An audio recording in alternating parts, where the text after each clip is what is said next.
सीखा या पशुओं से सीखा, पक्षियों से सीखा, समुद्र के जानवरों से सीखा, वृक्षों से सीखा, चंद्रमा सूर्य से सीखा। सबसे पहले मनुष्य का गुरु, मनुष्य का जो स्वरूप है, बच्चे का स्वरूप, बच्चा ही गुरु। चूंकि प्रकृति से उसको सब क्रियाएं आती है, घूम हो सकता नहीं, दूध पीता है तो दूध का पचन कैसे करता है? कुछ क्रियाएं। नाभि को कैसे ठीक रखता है, फेफड़ों को कैसे साफ रखता है, 6000 सेल्स हैं हमारे, उनको कैसे वो ठीक रखता है, कैसे ऑक्सीजन भरता है, कैसे रीढ़ की हड्डी को ठीक करता है। बच्चा सबसे पहला गुरु। और उसके बाद में फिर अलग अलग पशु पक्षी। कुत्ते में बहुत बड़ी तारीफ है, सुबह से लेकर सांझ तक चक्कर काटता, घूमता, उसकी मुट्ठी जापी करने का कोई प्रबंध तो कहीं है नहीं, उसकी सेवा भी कोई ऐसी करता नहीं, तब भी उसके पास कोई एक प्रक्रिया जरूर है जिसके सहारे वो घूमता रहता है। उसको कहते हैं कुत्ता प्राणायाम। वो जब दौड़ता है तो एक प्राणायाम करता है, जबान को बाहर निकालता और अंदर करता, बाहर करता और अंदर करता, और वो करता रहता है। और उसमें जो पानी पैदा होता है उसको वो गिरने नहीं देता, बड़ा सावधान रहता है। कोई बूंद गिर जाए तो बड़े बेचारे परेशानी होती है उसको। उस बूंद को वापस ले लेता है, उससे उसकी ताजगी बनी रहती है, थकावट दूर रहती है। जिस चंद्रमा के रस की बात आप कर रहे थे स्वामी जी, वो बिना खेचड़ी के भी इस अमृत को पी जाते हैं। ये कुत्ता प्राणायाम। इसलिए हाथी का है एक रूप, मगरमच्छ का रूप है, सांप का रूप है, सब जानवर हैं। चूंकि मनुष्य में आमतौर पर किताबें पढ़ने की आदत है, सृष्टि को पढ़ने की आदत नहीं है। मैंने को 30 साल पहले किताबें बंद कर दी, बहुत कम पढ़ता हूं। और पढ़ता हूं सृष्टि को, मनुष्य को पढ़ता हूं, पशु पक्षियों को पढ़ता हूं। बहुत दिन मैंने पढ़ा है, जंगलों में भी। आप देख रहे हैं कि ये कुत्ता जा रहा सामने, और ये कुत्ता वही कर रहा है जो मैं आपसे कह रहा हूं। दौड़ ज्यादा नहीं रहा है, लेकिन है स्थिति वही, बड़ा सावधान है तो बूंद नहीं गिर जाए। मैं बहुत दिनों से खोज कर रहा था मगरमच्छ की, सांप की, हाथी की, लंगूर की, काले लंगूर की। बड़ी उम्र कैसे होती है इनकी, अपनी शक्ति को कैसे बनाए रखते हैं। मगरमच्छ का अनुभव अब हुआ, बाकी जानवरों का तो हो गया था, एक हाथी को छोड़कर। और मैं गया अभी बैंकॉक, तो बैंकॉक में एक में देखा, एक खेत में कुछ 40,000 मगरमच्छ उसने इकट्ठे कर रखे हैं। दुनिया का सबसे बड़ा फार्म है ये। हमने कहा बड़ा अच्छा टाइम मिला, 2-3 घंटे हमने जाके बिताए और अनुभव किया। खेतरी मुद्रा का प्रयोग बहुत अच्छा करता है मगरमच्छ।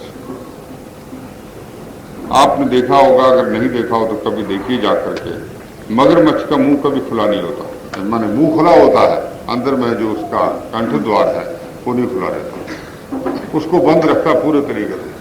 कोई चीज अंदर जा नहीं सकती। जब उसको कोई चीज अंदर गटकनी हो तब वो नीचे उतरती है, नहीं तो बंद रखता है। खेचरी मुद्रा का प्रयोग। और भी उसके कई प्रयोग हैं। By instinct, by birth, they have lot of speciality. इसी तरह योग क्या है? मनुष्य का अनुभव है कि सारी सृष्टि से, सारी सृष्टि में रहने वाले जीव किस प्रकार सुखी रह सके हैं। और कुछ ऐसे लोग भी पैदा हुए हैं जिन्होंने पूर्णता प्राप्त की। उन्होंने कैसे प्राप्त की? शरीर के सुख के लिए अलग अलग भिन्न भिन्न जानवर जो हैं वो क्या करते हैं। क्योंकि धन से सुख पालेंगे, मकान से सुख पालेंगे, सत्ता से सुख पालेंगे, नाम से पालेंगे, यश से पालेंगे, ये सब कल्पनाएं व्यर्थ हैं। इनसे किसी को सुख होता नहीं है और इनका सुख से कोई संबंध नहीं है। वो सुख की अंदर की नाड़ी जब तक खुलेगी नहीं, अमृत बहेगा नहीं, आनंद आएगा नहीं। बहुत से लोग हैं जिनको हर चीज उपलब्ध है लेकिन दुख के मारे रो रहे हैं। और आमतौर पर वो पूंजीपति लोग ज्यादा होते हैं जिनके पास धन तो बहुत होता है, मकान भी होते हैं, सुख सुविधाएं भी होती हैं, लेकिन मन सुखी नहीं होता। ये सारे जितने मंदिर स्थानिक बने हैं, महात्माओं की पूजा चल रही है, ग्रंथ छप रहे हैं, अभिनंदन ग्रंथ छप रहे हैं, सब उन्हीं लोगों के द्वारा छप रहे हैं। उनके पास धन है, दौलत है, सब सुविधाएं हैं, लेकिन सुख नहीं है, क्योंकि सुख होता नहीं इन सब में। और इन सब के नहीं होने पर भी सुख हो सकता है, और इनके होने पर भी सुख नहीं हो सकता है। ये खेल है, यही योग साधना है। योग साधना का मतलब है कि इतना आत्मनिर्भर हो जाना कि मनुष्य साधन की अपेक्षा नहीं करे, अंदर में उन सुख के स्रोतों को, सुख के भंडारों को खोल ले और आनंद को प्राप्त कर ले। अभी आप उदास बैठे हैं, 3 मिनट आप ओम का उच्चारण करेंगे, आपकी गर्मी शांत हो जाएगी, टेम्परेचर डाउन हो जाएगा, कुछ शांति हो जाएगी। आपको सर्दी लग रही है, एक शब्द का उच्चारण करेंगे, एक नस को दबाएंगे, दूसरी एक नस को चालू कर देंगे, आप में गर्मी पैदा हो जाएगी। आदमी प्रकाश देखने के पीछे फिर रहा है, एक ध्यान की मुद्रा कराएंगे, प्रकाश दिखने लग जाएगा। ये सब क्या है? ये मनुष्य को पढ़ने से प्राप्त होता है, सृष्टि को पढ़ने से प्राप्त होता है, किताबें पढ़ने से नहीं होता। अभ्यास आपको करना पड़ेगा। तो मेरे प्रिय बंधुओं, अब लेक्चर की बात तो बंद करनी पड़ेगी आपको, और लेक्चर ही सुनना है तो फिर यहीं क्यों रखना है? तो फिर किसी बड़े चौक पे फिर चले चलो, आप भी बोलते रहो, हम बोलते रहेंगे, आप सुनते रहो। आखिर कब तक ऐसा करते रहेंगे आप? कहीं ना कहीं तो आपको ये भाषण बंद करने पड़ेंगे। उपनिषद का ऋषि तो इतना चिंतक था और उसको इतनी चिंता थी बोलने से, वो कहता है कि वचन पाता है वीर्य पातान गरीयान। आदमी बोलता है तो बोलने में शक्ति का क्षय ज्यादा होता है या वासना में या भोग में? किसमें शक्ति का क्षय ज्यादा होता है? वो कहता है वचन पाता है वीर्य पातान गरीयान। आपका शक्ति का क्षय हो जाना संसार की वासना में, भोग में, वो बहुत बड़ी बात नहीं है, लेकिन वचन के बोलने से शक्ति का क्षय बहुत होता है। और एक शक्ति का क्षय करते करते आप उपलब्धि किस तरह कर पाएंगे? अब आप शांत कीजिए, व्याख्यान की बात कम, करने की बात ज्यादा। ये थोड़ा सा टाइम है, आप इसमें 5 क्रियाएं आपको करनी है। एक है आसन की क्रिया, वात पित्त कफ को ठीक करने की। 15-20 मिनट आप रोज लगा लेंगे, आपको बड़ा हल्कापन महसूस होगा और अपनी ही व्याधियां जो हमने खुद पैदा की हैं उनको अपने आप ही शांत कर लेंगे। एक बात होगी। इसमें पारंपरिक आसन और वो सब नहीं, उसमें मैंने मिला दिया बहुत कुछ। उसमें मेरा भी कुछ अपना अनुभव है। आचार्य हेमचंद्र ने जब योग शास्त्र लिखा तो वो एक बात कहते हैं कि मेरे गुरु से मुझे कुछ मिला है, मेरी शास्त्रीय परंपरा से, श्रुत परंपरा से मुझे कुछ मिला है, और मेरे अनुभव से भी कुछ मिला है। इन तीनों चीजों से मैं कह रहा हूं। कभी कोई व्यक्ति सीधे तरीके से, ना सीधी अपने अनुभव से ही कहता है, ना श्रुत परंपरा से जो प्राप्त है वही कहता है। अगर श्रुत परंपरा से प्राप्त वही कह रहा है तो तोता रेटन है। गुरु से प्राप्त कह रहा है तो बना बनाया उधार भोजन है। लेकिन जब अपना अनुभव मिलता है तभी इस भोजन में जीवन आता है, सत्व आता है। तो ये जो कुछ मैं आपको कह रहा हूं, ये मेरा अपना अभ्यास किया हुआ है। पुरानी श्रुत परंपरा से, गुरु परंपरा से, शास्त्र परंपरा से जो मुझे ध्यान में आया, मैंने एक निश्चय किया, किसी चीज को मानना नहीं बिना अपने अनुभव किए हुए। पहला सूत्र है मेरे जीवन का। ना केवल ज्ञान को मैं मानता हूं, ना नरक को मानता हूं, ना स्वर्ग को, ना परमात्मा को, ना भगवान को, किसी चीज को नहीं मानता। पहले हमने एक ही निश्चय किया, किसी चीज को नहीं मानना, अनुभव करो और सबके प्रति श्रद्धा रखना। जो चीज मुझे मिली उसके प्रति श्रद्धा की, बड़े आदर के साथ, बड़े प्रेम के साथ उसका अभ्यास किया। उसमें जब अनुभूति होगी हमने विश्वास करना। हम आज दैविक शक्ति पर विश्वास करते हैं, भगवान पे विश्वास करते हैं, और ऐसा भी मानने लगे हैं कि इस दुनिया के अलावा दूसरी दुनियाएं हैं। कि जो महाविद्य की बात हम करते हैं, इसके अलावा भी कुछ दुनिया ऐसी हैं जो अलग है।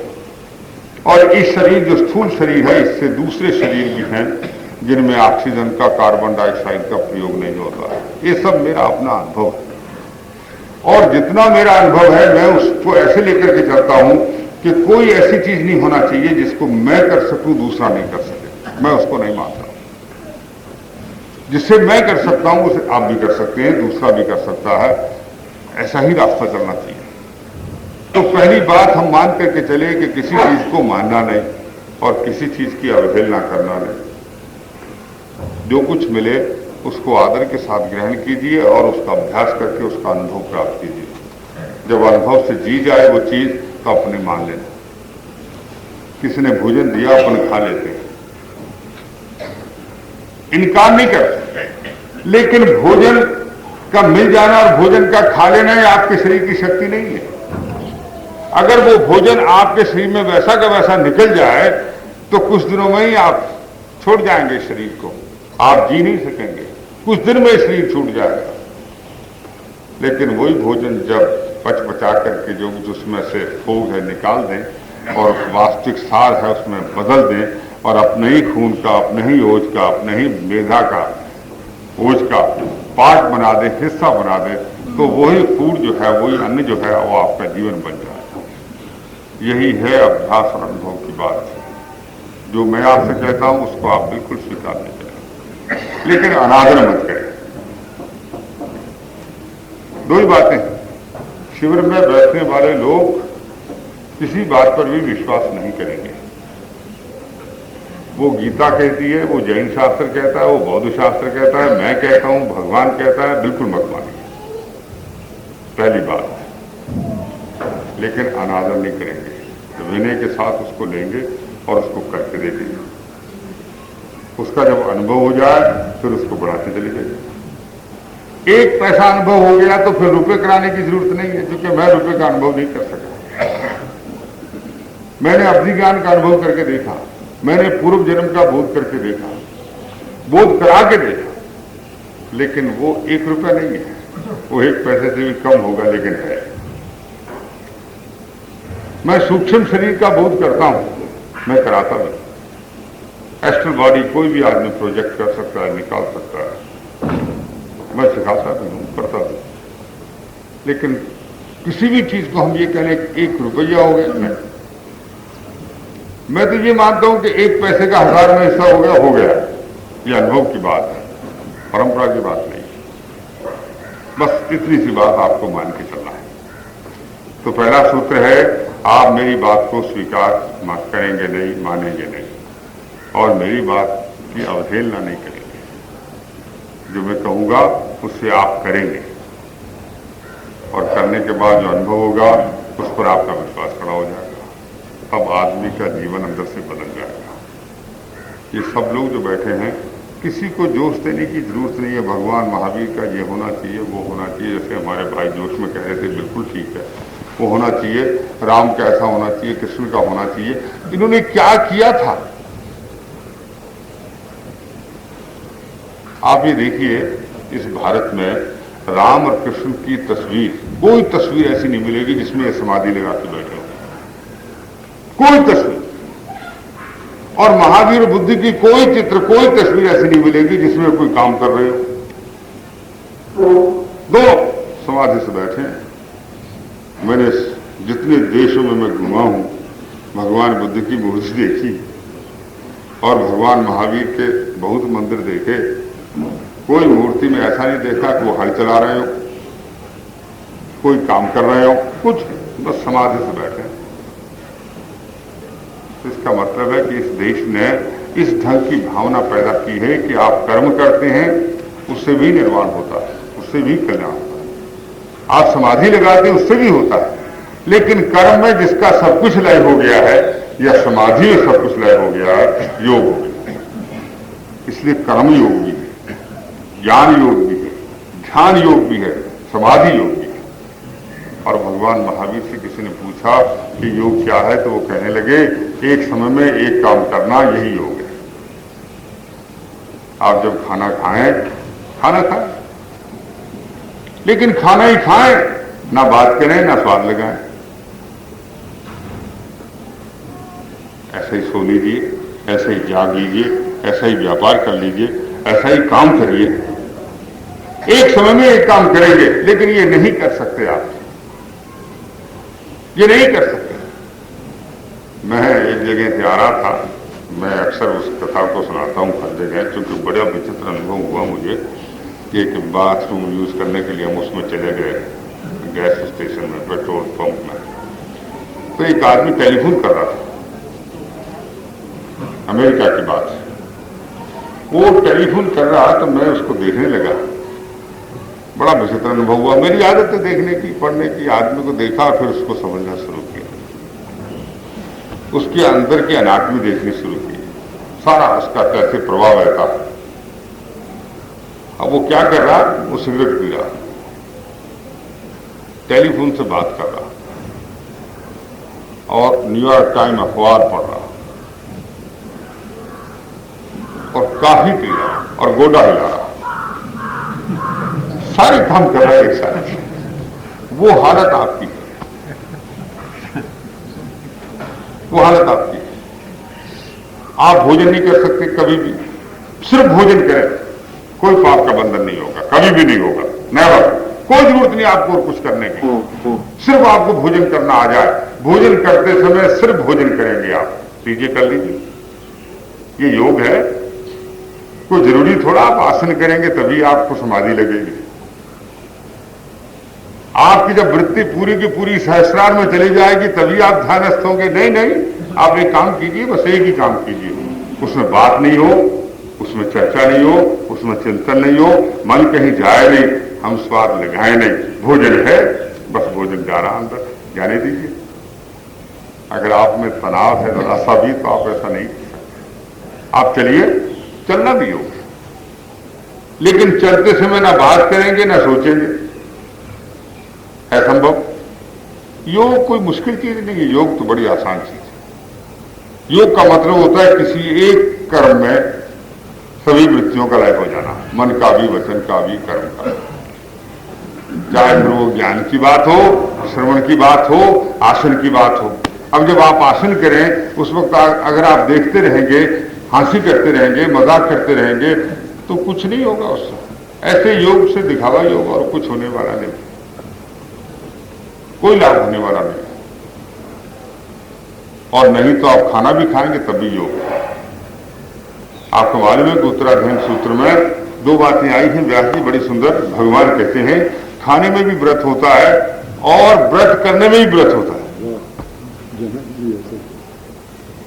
खाने के 6 कारण है, खाने से भी मोक्ष हो सकता है। और जहां शर्त बताई है कि अच्छे कर्म करने के क्या क्या निमित्त हो सकते हैं, तो कहते हैं किंग किच्चा, किंग दच्चा, किम भुच्चा। सुबाहु कुमार की कथा में आता सवाल पूछा गया कि प्रभु इसने क्या ऐसा शुभ कर्म किया है जो इसको ऐसा कुछ मिला। किंग किच्चा, किंग दच्चा, क्या ऐसा दान दिया है इसने, और किम भुच्चा, क्या ऐसा सात्विक भोजन खाया है कि इसको इतना शुभ कर्म प्राप्त हो गया। भोजन को छोटी चीज, अगर आपको भोजन करना आ जाए तो इसी में ही आपको पुण्य की प्राप्ति हो जाएगी, सब हो जाएगा। लेकिन भोजन आपको करना नहीं आता है। ऐसे भोजन में स्वाद लगाते हो, भोजन खाते हो ऑक्सीजन के लिए और लगाते हो स्वाद, क्या बात बने। हम हर चीज में मजाक करते हैं। तो प्रिय बंधु अब तैयार हो जाए, जरा बैठिए, खुले खुले हो। अब बहुत जगह कम है, इसलिए मैं कह रहा हूं कि स्थान बहुत कम रह गया है और हमारे प्रबंधकों ने ज्यादा शिवरात्रि क्यों लिए मेरी समझ में नहीं आया। क्यों शिवरात्रि ज्यादा लिए तुमने? जब जगह थोड़ी थी तो 50 आदमी, तो आधे शिवरात्रि ही रहना चाहिए।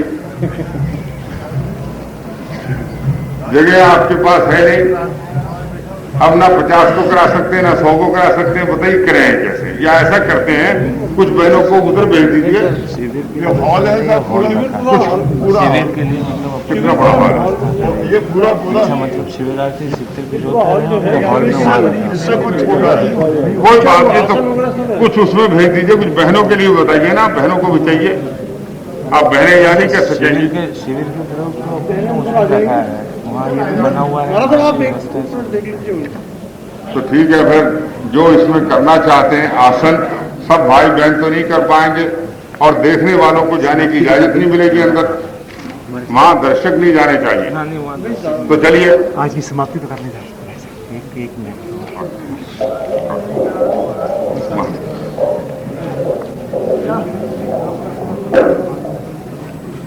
In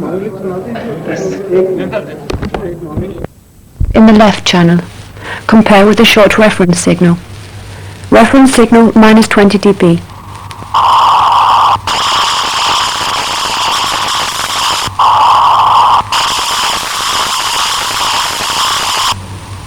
Minus 25.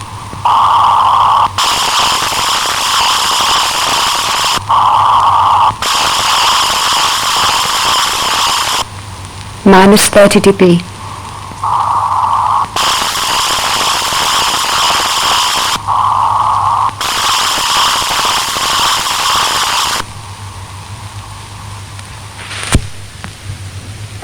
Test of the noise level in your system. White noise in 6 steps. 20, 30, 40, 50, 60, and more than 60 dB below 5 centimeters per second.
Difference tone test. Difference frequency 1 kHz. 1 kHz reference signal.